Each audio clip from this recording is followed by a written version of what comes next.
Hello and welcome to Hyundai Tucson Boss's Day Out. This is a program of a new India, of a new vision, of a real sense of entrepreneurship. On this program, we bring you face to face with a new group of CEOs and their personal stories. They tell us how they've redefined their workplace with their ideas and their vision. Our ride for this program today, the Hyundai Tucson.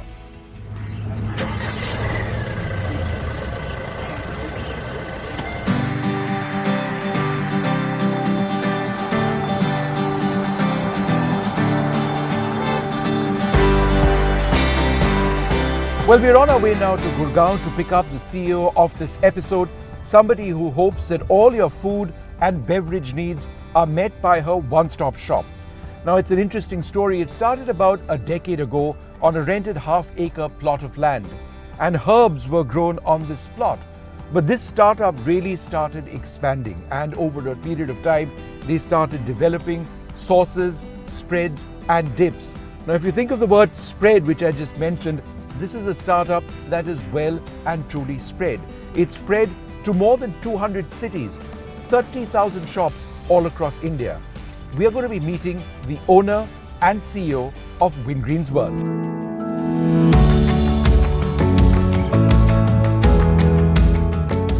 Anju Srivastava, the CEO who hopes to make our Monday morning preparations easier with her products.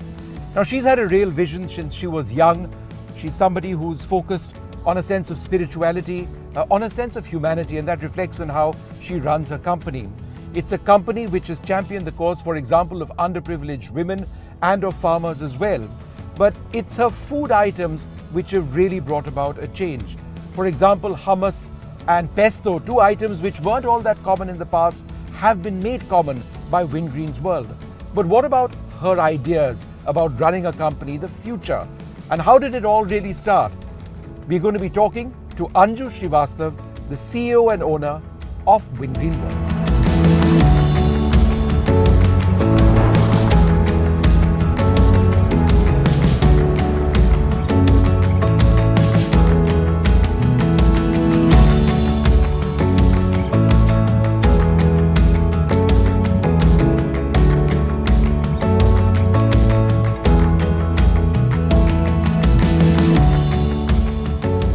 Hi Anju.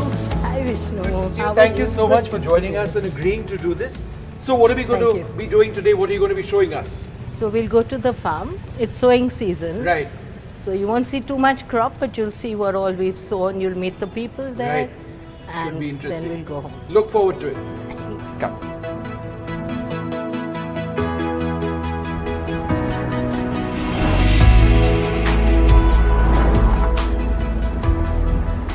Started out in advertising way back in the day, and you spent many years doing. So how did you make that transition from advertising to this? So advertising actually is part of marketing. Right.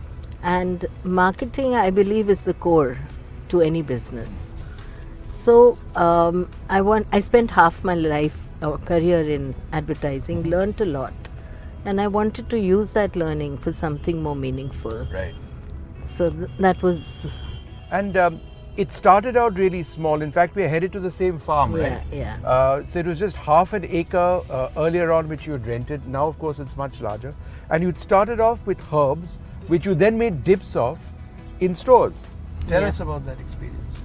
So we started with sowing herbs in that half acre of land. We actually tried with 150 different types of crops. Right. And we translated the international package of practices or sowing practices to Indian or Gurgaon conditions actually. And then we figured that what was growing, we started sowing the herbs, and then we started potting the herbs. Right. And then we got contracts. Our first contracts with retailers came for our potted herbs and our potted plants. Wow.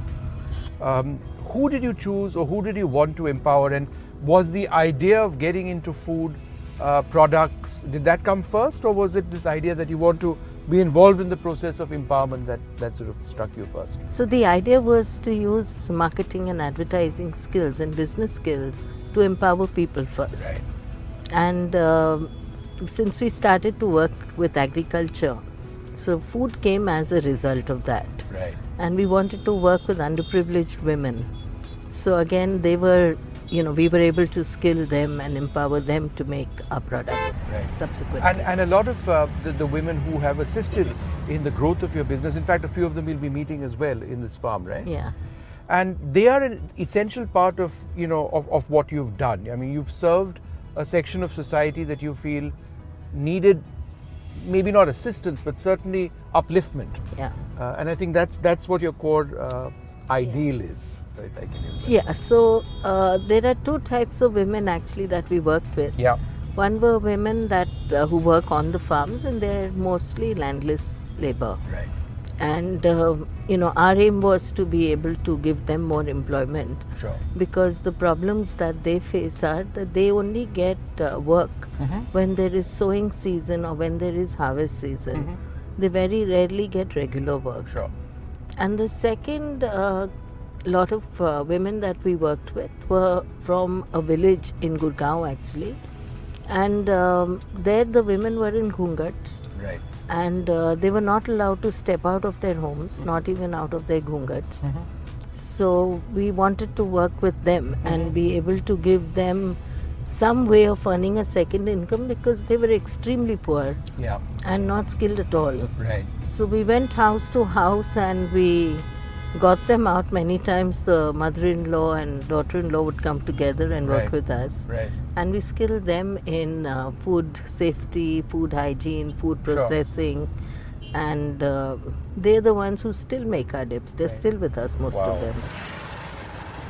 But let's just talk a little bit about the scale of the company itself, because in terms of the items which you select, how does it actually work?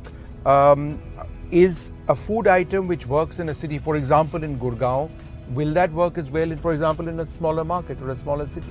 Yeah, so it would take time. So we have categories which are absolutely new, which we launched into the country, like hummus, like pesto, like salsa. Yeah. So those are absolutely brand new, and those sell more in the metros than in the smaller cities. Everyone wants something that tastes more homemade. Right. That's more healthy than others. Yeah. So those basic desire for food are the same across the board. And you are scaling up now. You've made a couple of important acquisitions, Postcard, for example, Monsoon Harvest as well, right, some time back. And where do you see yourself? So we see ourselves as being the new age food and beverage company of the future, which is going to definitely be one of the dominant ones going forward. Right. Because the taste for food and beverages. So we also acquired Raw Pressery. Yeah. And again, everyone wants a fresher, tastier, better for you, more pure beverage also. Right. They want to move away from refined sugars and things. So that's what we are offering. And so we see ourselves as being the food and beverage platform of the future. Gen Z works for you really well. Young people work for you very well. So that's your market, right? Yes, absolutely. Why? So they are the future. And we are the food and beverage platform of the future. Let's talk a little bit about close to source, one of your principles. Why is that important? It makes economic sense. I suppose you aren't transporting, items which go into your product from across the country. Is that the reason, or what else? So that is the reason, but at one level. But at another level, we are looking at how we can really shorten the gap from farm to table. Right. And our aim is to serve, farm-grown food as quickly as possible to you at your home, so that you can consume it as fresh as possible. And that leads me on to your second key principle, which is minimally processed. Yeah. So again, freshness is, and that's interesting because it has a distinctive flavor. Everything. So our aim is to bring you food as close to the way it should be, and the way you would do it at home. Right. So if you had a garden in your backyard, you would pluck the basil leaves, you would make pesto out of them, and you would consume it as quickly, as fresh as possible. So our aim is to grow the basil, to pluck the leaves, and that's what we do. So they reach our factory in the morning. Yeah. By the afternoon, they're turned into basil pesto, they're packed, and that evening or the next morning, they're out to the stores. So even though, you know, they can last longer, we would like to serve them to the customer as soon as possible. Sure. Convenient to use. It doesn't need elaborate preparation. It doesn't need preparation per se. Absolutely. So you have pasta. All you need to do is boil your pasta, mix the pesto, or just pour yourself. You don't even need to pour the juice into a glass. You can drink it straight from the bottle. Yeah. So it is extremely convenient, but it has the flavor of something or the freshness of something that you would have made for yourself otherwise. And, you know, ethical sourcing is also important for you, where you get the raw materials from. So how is that? How do you actually go about that? A lot of the ingredients of Wingreens products are actually grown at the farm, which provides employment to the women, and then they are made by women that we have skilled. And we work with small entrepreneurs in regional areas where they make specialities from those areas, where they get their ingredients from farmers who grow the ingredients in and around that area. So for instance, we do a Kovilpatti chikki, and the Kovilpatti is known for peanuts that grow around Kovilpatti. So what is the future of Wingreen Farms and what drives you to the next? So the future, we want to be the most loved food and beverage brand. Okay. At the back end, we would like to add maximum value to everybody across the value chain, as well as to the planet. Sure. So when we bring the two together, we're really looking for a win-win situation to be one of the most loved brands in the world. Oh, that sounds fantastic. Thank you.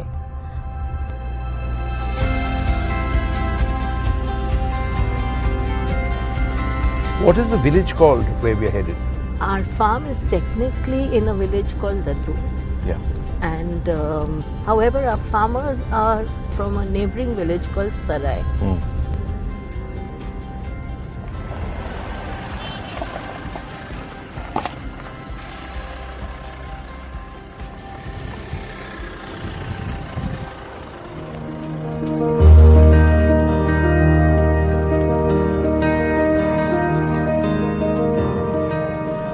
So fantastic, we are out now in the farm, away from the city, and to think that Gurgaon, as it were, is just a few kilometers away, but we are outside there and the air is cleaner.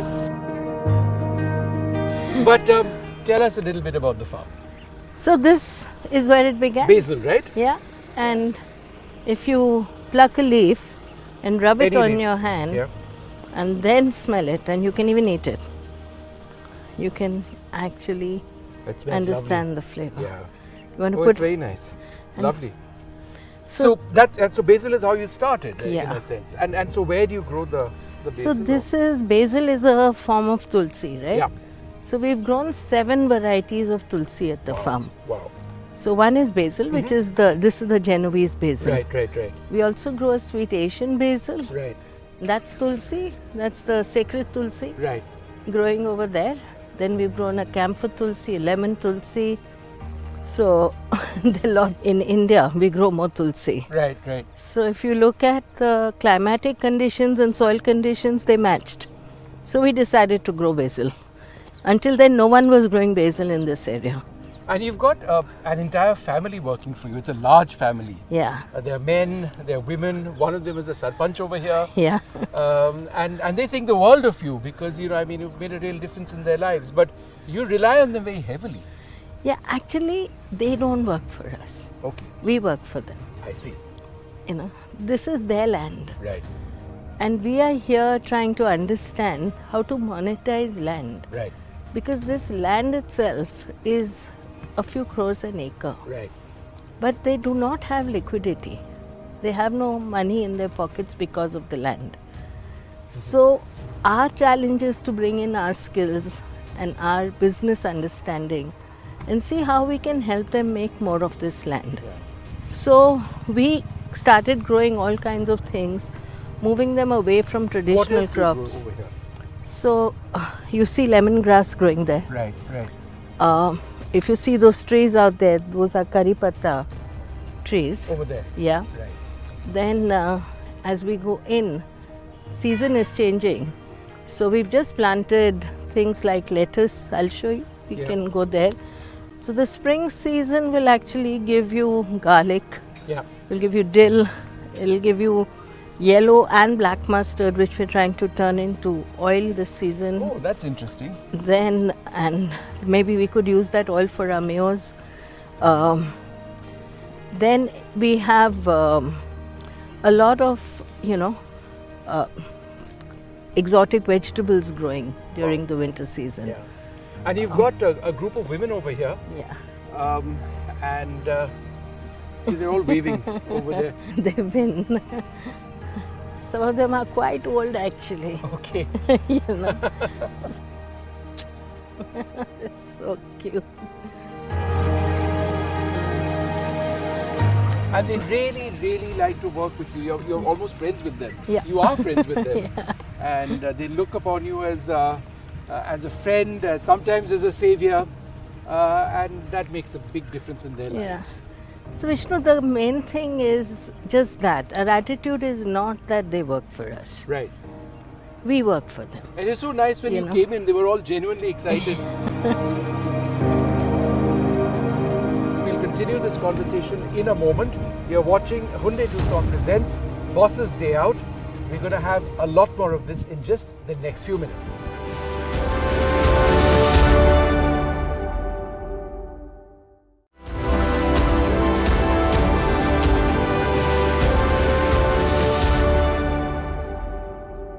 Welcome back. You're watching Hyundai Tucson Presents Boss's Day Out. We're with Anju Srivastava, the CEO of Wingreens World. It's a remarkable story that we've been talking about how a company evolved from making dips out of herbs into now manufacturing hundreds of different food products all across India and also in several parts of the world. We're at Anju's farm over here. Let's take a look at a lot more of the work that she does here.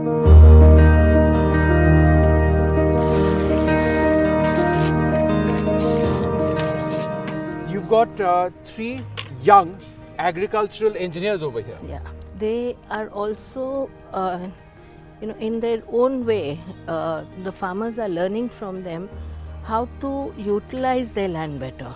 Oh, I see. So So, that's what yeah. one of their functions is. Correct.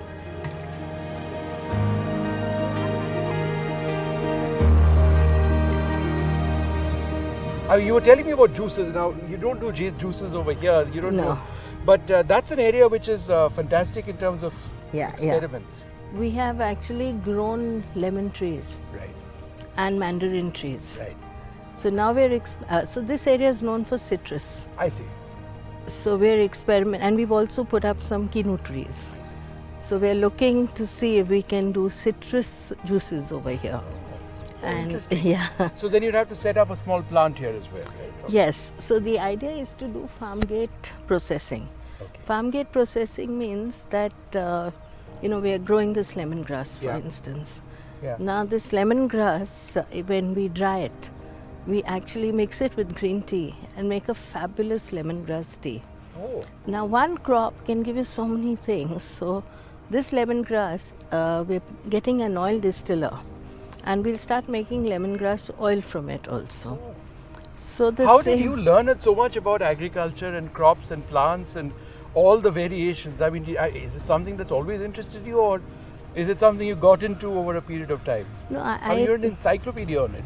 it's actually they are the teachers. I see. When you look at something and you've heard of lemongrass oil, Yeah. and you use lemongrass oil, Yeah. and you have soaps which are with lemongrass oil, and so obviously you question when you're growing lemongrass that how do you make this oil, Right, right. and how do you get the flavor, Yeah. the essence from Yeah. it. So it's a technology has developed. There's possibility to do 10 different things with one crop. Sure. It's just that it's done in such different ways and by different people Yeah, that nobody is able to see the full value of one crop. sure. and really make the most of that. And I have a final question to ask you. I mean, it's been a wonderful day. We spent the entire day with you, and you know, we're approaching sunset now. This farm gives you a lot of peace, and this area gives you a lot of peace. It's not corporate at all, it's different. Tell us a little bit about that. So it's firstly, I mean, on the physical front, the noise level completely drops. It's not here. So suddenly you don't feel that busyness in your mind the way you feel when you're in the city. Other than that, you know, I mean, there's something marvelous about nature. It has a way of just relaxing you completely. So, you know, for me, I mean, being over here, being with nature, being with people who genuinely care from the heart. Right. And you know, they live fully. Yeah. So there's a lot to learn, lot to really just chill and be your best self and know what you really are is when you blend with it. Look, thanks for giving us this opportunity to speak with you and get an idea of your thoughts, which I find entirely refreshing. And what you the path that you've adopted, it's taken a lot of courage, but it's really working, and the way in which you've grown, incredible. Thank you so much. Thank you, Really Vishnu. wonderful for Thanks having so us, and much. certainly out here on your farm. It's been great. Thank you. Thank you.